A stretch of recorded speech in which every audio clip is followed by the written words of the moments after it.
Saludos amigos de BPI TV, el contacto informativo lo realizamos desde la ciudad de Caracas, específicamente desde la zona en la Florida, en un colegio en donde el día de hoy se va a realizar una actividad en concientización de los vecinos referente a las actividades ilegales que se realiza en el arco minero. A mi lado tengo al diputado a la Asamblea Nacional, Ramón Flores. Diputado, ¿se podría considerar que las actividades, las acciones que se realizan en el arco minero van a afectar a las futuras generaciones? Sin duda que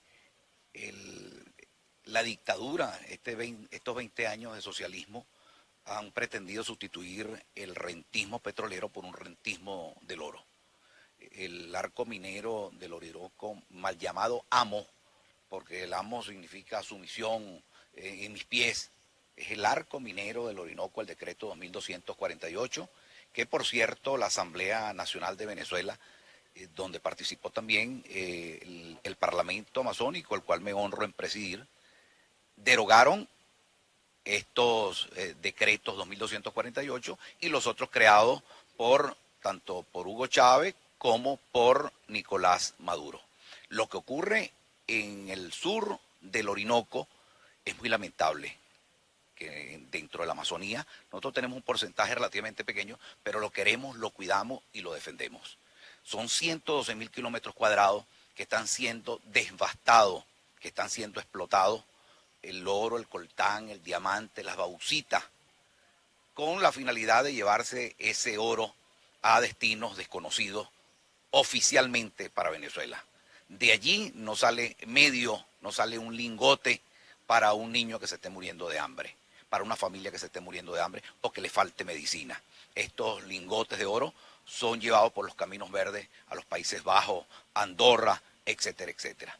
Nosotros, desde el Parlamento Amazónico y desde la Asamblea Nacional, hemos contribuido, por supuesto, con nuestro país y le hemos dado cumplimiento a la responsabilidad que nos ha endosado el noble pueblo de Venezuela en diciembre del 2015, derogando el arco minero del Orinoco. Decía que son 112.000 kilómetros cuadrados, que es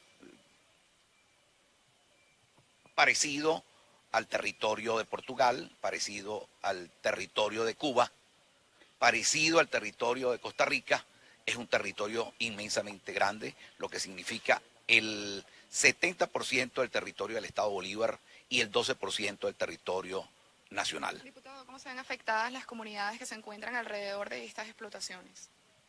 No solamente las comunidades, porque con el cianuro y el mercurio matan el medio ambiente, matan todo lo que tengan el Orinoco y lo que tenga el río Caroní, y de allí desemboca, por supuesto, en el Atlántico. Se están matando de forma irreversible el medio ambiente, la fauna, la flora, y por supuesto impacta de forma negativa e impresionante en los pueblos indígenas, que además no se les ha sido consultado. Fíjense ustedes que el tema relativo al Salto Ángel, a los tepuyes, tenemos el 90% de los tepuyes del mundo los tiene Venezuela, y sin embargo están siendo afectados. Canaima está siendo afectada, nos impacta de forma negativa. Y por supuesto el socialismo del siglo XXI continúa en su tarea de continuar en la explotación, incluso en contra de la decisión de la soberana Asamblea Nacional, que ha sido reconocida por casi 200 países en el mundo. Diputado, referente a la presencia de grupos terroristas del ELN en el arco minero y que podrían controlar también la explotación en esta zona, ¿usted como diputado ha registrado alguna cifra referente a esto? Sí, bueno, no solamente los grupos irregulares, también paramilitares, colectivos y grupos en general que se hacen de este sector importante desde el punto de vista minero, han tomado esto. Esto no es nuevo, vamos a estar claros, esto tiene años, pero de un tiempo para acá, ¿no?, se ha venido recrudeciendo, se le ha dado paso a estos grupos irregulares.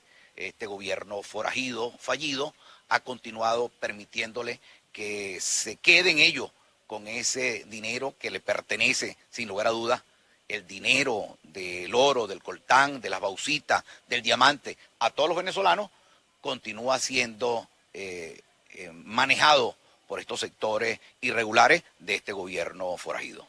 Bien, vamos a escuchar ahora a la activista de la plataforma contra el arco minero, Andrea Pacheco. Cuéntanos qué registra tu plataforma, cuéntanos acerca de esto.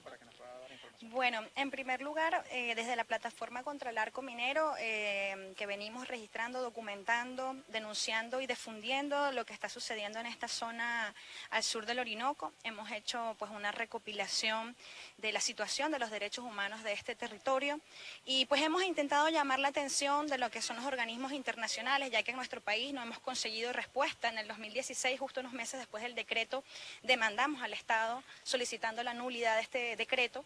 Y pues actualmente, después de 3 años, no nos han dado respuesta. Sabemos que dentro de estas instituciones pues hay muchos intereses también involucrados en que esta extracción ilegal continúe. Y por esa razón hemos decidido internacionalizar el conflicto, hacer una nueva escalada de la denuncia, porque la situación de los derechos humanos en esta zona es realmente trágica, realmente lamentable. Cerca del 45% de la mano de obra que se encuentra en las minas son menores de edad. Esto está sido registrado por ONGs de muy alta credibilidad. Esta denuncia ha subido al Alto Comisionado de los Derechos Humanos de la ONU, que en el primer informe pues no salió reflejado con la magnitud y la atención que requería. Sin embargo, en el 9 de septiembre, la última actualización del informe de violación de derechos humanos ante la ONU se registró y empezó a ser de interés mundial el hecho de que en el arco minero se está violentando gravemente los derechos humanos. Hay una información de que grupos irregulares del ELN y disidentes de la FARC entran a las escuelas a buscar a niños menores de edad. ¿Usted cree que estos niños que han buscado en las escuelas son los mismos que están en el arco minero? Bueno, resulta que registros sobre captación de población infantil en estos grupos irregulares, ya hay bastante documentación al respecto, no solamente en el arco minero, sino alrededor de toda la frontera venezolana. Y los métodos de captación de estos grupos irregulares son muchos, pero tienen sobre todo que ver con la condición de grave crisis económica y la gran precarización de la vida en estos territorios, ¿no? Entonces, efectivamente, se conoce no solamente de la existencia de estos grupos, sino también de masacres que han perpetrado y que evidentemente por la falta de acceso al territorio, por lo difícil y peligroso que resulta para muchas organizaciones, estas denuncias pues se hacen también con muy poca información. Sin embargo, se ha podido recabar pues testimonios de poblaciones y todo esto es lo que ha permitido que la documentación haya llevado al Alto Comisionado al mandato de que la nueva misión de investigación que fue justamente mandatada en la última Asamblea de Naciones Unidas pues tenga como temática central la investigación sobre lo que está sucediendo en el arco minero. Pueblos indígenas se han alzado referente a estas violaciones de derechos humanos y esto podría ser alguno de los motivos de la masacre. Bueno, resulta que yo creo que todo lo que ha gestado las masacres, que como bien decía el diputado es algo que no es de nueva data, tiene realmente gestándose ya aproximadamente una década, ha venido profundizándose con el decreto y efectivamente creemos que uno de los grandes enclaves de resistencia ha sido las poblaciones indígenas que se encuentran ahí, particularmente el pueblo Pemón, que es una de las poblaciones indígenas más grandes del país y que se encuentra en esta zona. Entonces, nosotros hemos visto, sí, el pueblo Pemón está siendo objeto de represión y de castigo porque se ha resistido ante este desarrollo brutal del arco minero del Orinoco. Entonces, sí, nuestro reconocimiento, de hecho, hemos estrenado, entre otras cosas, un documental que registra la resistencia contra el arco minero y en este documental pues también queremos hacer este homenaje, este reconocimiento de una población que no tiene voz en este momento en el país y que realmente ha sido no solamente gravemente violentada y reprimida, sino desplazada y desconocida. Efectivamente, incluso un alcalde electo por los propios indígenas en el municipio Gran Sabana, durante muchos meses tuvo que autoexiliarse. Muchos indígenas tuvieron que salir hacia la frontera con Brasil porque no podían permanecer en sus territorios. Bien, escuchamos declaraciones por Andrea Pacheco, quien es activista de la plataforma contra el arco minero. A mi lado tengo a Angir Salcedo, que es representante de una ONG. Cuéntanos referente a la situación del arco minero y los pueblos y la contaminación que se vive aquí. Sí, exactamente. Soy representante de EcoGreen, un emprendimiento social que va dirigido a la transformación de las ciudades y a la transformación de las sociedades para que éstas tengan no solamente una conciencia verde, sino que hagan función de esa conciencia dentro de sus espacios. Estoy en representación del gobierno, ya que a través de Ecogreen y a través de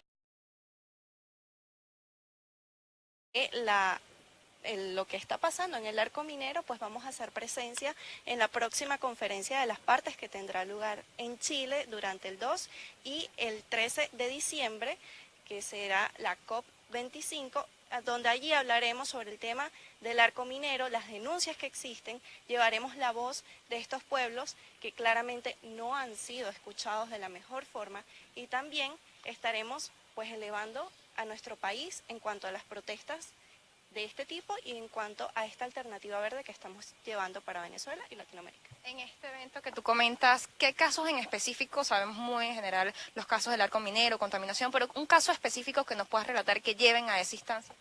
Bueno, específicamente vamos a llevar el tema de lo que tiene que ver con el narcotráfico, pero queremos hacer muchísimo énfasis en cómo todo este mal aprovechamiento de los recursos que ocurre de forma vandálica afecta a la sociedad, afecta a la educación, afecta al la familia y al entorno del Estado.